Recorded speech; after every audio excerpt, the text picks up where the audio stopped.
Nawisan ako eh, gawa ng sabaw eh. O, sarap pa naman siya sa luto ko. O, nagtira. 2 upot siya daw, hindi mahilig sa upo. Ano lang, kinain karne. Nagnilaga! Ang sahog lang ay upo. Asan ang petchay? Abay to follow. Next week, ang pechay. Wala eh, kung ano lang nasa rep. Hirap makikain dito. Ba nahirapan pa kumain dito? Lahat na ng ulam namin, naubos niya. Ayaw ilabas yung nagprito ko ng ng daing na biya. Siya na rin ang kumain. O, siya pa huling kumain sa amin. Ito na lang ang tinira. Bago gusto pang gamitin yung baso namin maganda. Aba, Pahisurot ko yun eh. tinago ko na. Sayang eh.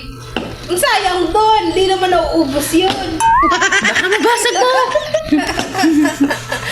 Pandiinan namin yun, pambisita. Bisita nga niya ako. Bisita pa rin. Araw-araw na dito kumain. Bagong ulam pa rin dala ngayon. Tulingan. Na may atsara. Eh mamaya hapon yung pa rin daw.